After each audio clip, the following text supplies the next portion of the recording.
बोडके सवाल Maharashtra TV news मध्ये आपले स्वागत। आपण पाहतात सवाल महाराष्ट्राचा, तुमचा आमचा सर्वसामान्य जनतेचा सवाल।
श्री प्रतिष्ठानच्या माध्यमातून गेले 18 वर्षांपासून विद्यार्थी गुणगौरव सोहळा व विविध क्षेत्रात विशेष नैपुण्यकारक कामगिरी व पदवीधर विद्यार्थ्यांचा तसेच सेवानिवृत्त झालेल्या नागरिकांचा सन्मान आयोजक माजी ई प्रभाग समिती सदस्य व थोर समाजसेवक शिरीष पाटील व सौ निशा शिरीष पाटील यांच्या माध्यमातून केला जातो।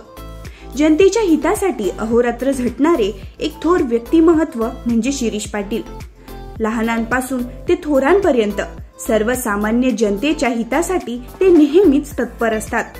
कोरोनाच्या महाभयंकर परिस्थितीमध्येही त्यांनी आपल्या जीवाची पर्वा न करता आपले कार्य चालू ठेवले।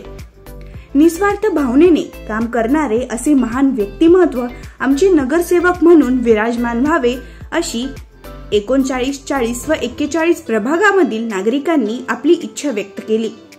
या कार्यक्रमादरम्यान प्रमुख उपस्थिती माजी मंत्री व ऐरोली विधानसभा आमदार गणेश नाईक व कोपरखैरणे विभागातील माजी नगरसेवक, समाजसेवक व स्थानिक नागरिक तसेच विद्यार्थी मोठ्या संख्येने उपस्थित होते।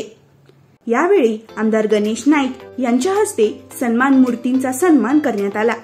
यावेळी गणेश नाईक यांनी बोलताना सांगितले की शिरीष पाटील यांचे कार्य कौतुकास्पद आहे व ते अविरतपणे चालू राहावे अशी सदिच्छा आणि शुभेच्छा दिल्या। ब्युरो रिपोर्ट सवाल महाराष्ट्राचा। समाजसेवक शिरीष पाटील, समाजसेविका निशा पाटील यांच्या विद्यमाने गेली 17 वर्ष कोपरखैरण्यातील होतकरू विद्यार्थ्यांना प्रोत्साहित करण्याकरता पारितोषिक वितरण केले जातात। यावर्षी ज्येष्ठ नागरिकांचं ज्यांना सेवेतून निवृत्ती प्राप्त झाली त्यांचा सन्मान केला गेला. ज्यांनी प्रावीण्य खेळामध्ये मिळवलेलं आहे, एखाद्या गीतामध्ये मिळवलेलं आहे, कुठे संगीतामध्ये मिळवलेलं आहे, अशा लोकांचा सन्मान केला. एकूणच समाजातल्या सर्व स्तरावरच्या लोकांचा गुणगौरव करण्याचं काम शिरीष पाटील याच्या माध्यमातून झालेलं आहे आणि म्हणून त्याच्या कार्यास अधिक शुभेच्छा देतो. हे कार्य वितरित करताना अविरत ते वितरित करण्यात यावं ही सदिच्छा. आम्ही जवळजवळ 18 वर्ष झाले हा कार्यक्रम करतोय आणि हे कार्यक्रम करत असताना श्री प्रतिष्ठान म्हणजे शिरीष पाटील नाही तर श्री प्रतिष्ठान म्हणजे श्रीचे जेवढे कार्यकर्ते आहेत त्या माझ्या भगिनी आणि माझे बांधव या सर्वांचा हातभार या कार्यक्रमाला लागतो आणि त्यांच्याच सहकार्याने हा आम्ही जवळजवळ 18 वर्ष झाले हा कार्यक्रम यशस्वी करतो. आम्ही विचार केला होता की जी मुलं येतात त्या मुलांना माहिती नसते की आपल्या एरियामध्ये कोण कोण सामाजिक कार्य धार्मिक कार्य करतात. मग आम्ही असा विचार केला की या मुलांमध्ये एक जागृती व्हायला पाहिजे की आपल्या या क्षेत्रामधील आपल्या या कोपरखैरणे नगरीमध्ये कोण धार्मिक कार्य करतो, कोण डॉक्टर झालेत, कोण याच्यामध्ये की त्यांच्याकडून प्रेरणा घेऊन ते त्यांच्या आयुष्याची पुढील वाटचाल करतील. गणेशजी नाईक साहेब आल्यानंतर आमचा आनंद द्विगुणित होतो कारण त्यांचे प्रत्येक क्षण हा आमच्यासाठी महत्त्वाचा असतो आणि ते आल्यानंतर या आमच्या कार्यक्रमाची एक जी आशा असते ती खूपच उंचावली जाते. कारण लोकांना नाईक साहेब म्हटलं की हा कार्यक्रम जर आमचा कार्यक्रम 0 असेल आणि साहेबांचे पाय लागल्यानंतर हा कार्यक्रम 101% यशस्वी होतो. हा आमचा अनुभव आहे. हो, आम्ही हे कार्यक्रम करत असताना कुठलाही राजकीय हेतू याच्यात आम्ही बाळगत नाही. निव्वळ फक्त समाजकारण आणि जी आमची युवा पिढी आहे त्या पिढीला पुढे कसं नेता येईल हाच विचार आमच्या मनात असतो. कारण याच्यामध्ये राजकारण 0% पण आम्ही करत नाही. कारण ते कार्यकर्ते असतात, त्यांची मुलं असतात, ते कुठल्याही पक्षाचे असू दे, आम्ही कुठलाही भेदभाव न करता सर्वांना निमंत्रण देऊन त्यांचा यथोचित आम्ही सन्मान करतो. कारण माझ्या आज जवळजवळ 18 वर्ष झाले. मगाशी मी तेच सांगितलं की हे कार्यक्रम करत असताना फक्त आयोजक शिरीष पाटील नसतं तर निशा पाटील असतं माझ्या धर्मपत्नी आणि त्यांच्या जोडीला त्यांचे सर्व तिचे सहकारी असतात. त्याच्यामुळं या कार्यक्रमाला खूपच त्यांचा हातभार लागतो. माझा मुलगा सेवा करते, ऐशी त्याचे हातून सेवा करू द्या, त्याला अजून भरभराट येऊ द्या. आई म्हणून आनंद वाटतंय, अभिमान वाटतंय मुलग्याचा माझ्या. पूर्ण महाराष्ट्रातील ताज्या घडामोडी जाणून घेण्यासाठी सवाल महाराष्ट्राला सबस्क्राईब करा आणि दाबा बेल आयकॉन आमच्या रोजच्या अपडेट्स पाहण्यासाठी. धन्यवाद.